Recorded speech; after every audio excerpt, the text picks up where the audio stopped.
Welcome to Book Reviews, where we explore the best books across every genre. I'm Joanna McCann. I'm joined as always by Gerald LeBlanc. Don't forget to grab your free copy of the audiobook using the link in the description below. Let's get started. Ready to get swept away by a story?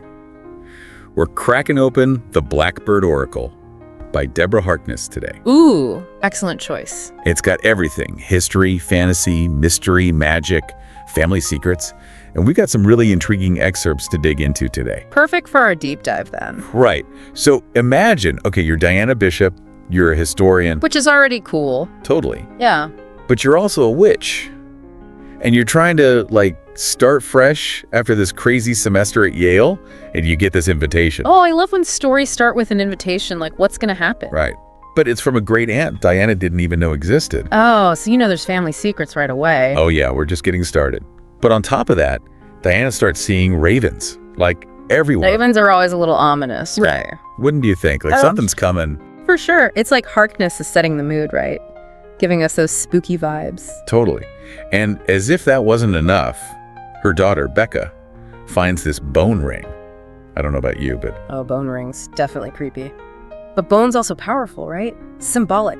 Think about how many cultures use bone in rituals or to connect with spirits, ancestors. It's like that in the book, too. Like, this little detail just adds to this feeling that something bigger's going on. But then it gets even more intense. What happened? So Diana gets this letter from the congregation. Oh, no, that's interesting. For anyone who doesn't know, the congregation, they're basically like the big guys in the witch world. Exactly. And they're writing because they want to assess Diana's kids for magical abilities. Why do I feel like they're not just being nice? Right. Like, what are they really after? Makes you wonder, is all this connected?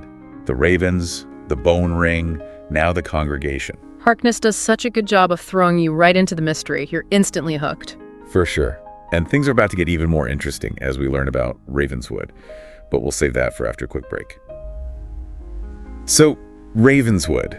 It's not just a name. It's like Diana's family history, all wrapped up in this old manor. Yeah, you get the sense that the house itself is a character in this story. Totally. Like, even before you go inside, there are these weird markings on the door frames, apotropaic marks. Oh yeah, like magical graffiti.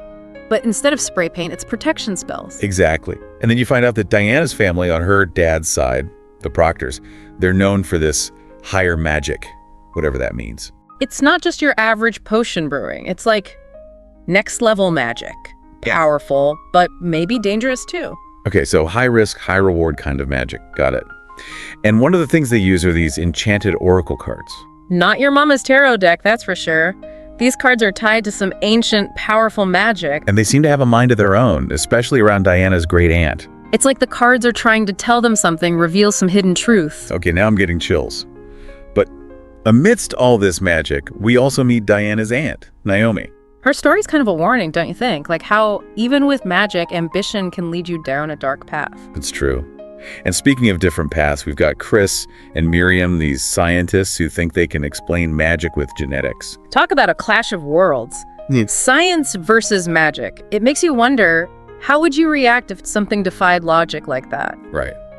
Would you need proof, or could you just accept the mystery? It's a question a lot of Harkness characters grapple with. But before we get too philosophical, we should probably talk about the whole blood rage thing. Oh yeah, right. That can't be good. So we were talking about blood rage before the break, and it's pretty scary stuff. Yeah, it's like this dark cloud hanging over the whole story. You've got this powerful family capable of incredible magic. But then there's this potential for, uncontrollable rage and violence. And it makes you think how much of who we are is choice and how much is already decided for us, right? Like if you knew you might inherit something like that. Oh, it's definitely a question Diana's wrestling with, especially when it comes to her kids. And as if things weren't complicated enough, Midsummer rolls around. Oh yeah, and Midsummer at Ravenswood is no joke. We're talking next level magic here. Like the veil between worlds is practically transparent. It's during this time that Diana has this, mind-blowing encounter. You mean with the goddess? Yeah. I mean, talk about a sign that you're in over your head. The stakes just keep getting higher, right? Diana's not just dealing with family drama anymore. This is about the fate of entire magical bloodlines. And just when you think you've got a handle on who's who, we learn something pretty huge about Janet. Oh, you mean besides the fact that she's a total badass witch who probably knits enchanted pot holders in her spare time? Exactly. Like, she just seemed like this sweet, unassuming aunt. But surprise, she's actually related to Diana. Talk about a family tree that's more like a tangled forest. Seriously. It makes you wonder what other secrets are hidden in those branches.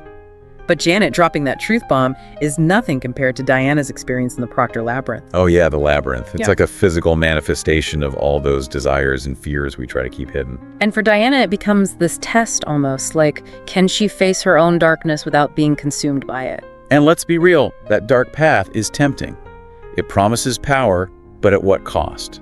Harkness doesn't shy away from showing us the seductive nature of that kind of magic. And that's what makes the story so compelling, right? Yeah. It's not just about good versus evil, it's about those gray areas, those tough choices we all have to make. Absolutely. It makes you think, what would I do if I were Diana? Would I be tempted by that darkness? It's a question worth pondering. So after this deep dive into the Blackbird Oracle, we're left with more questions than answers, and a whole lot to think about when it comes to family legacies, the allure of power, and the choices we make when faced with the unknown. And that's our summary for today. We hope you enjoyed it. Don't forget to grab your free copy of the audiobook using the link in the description below. See you next time.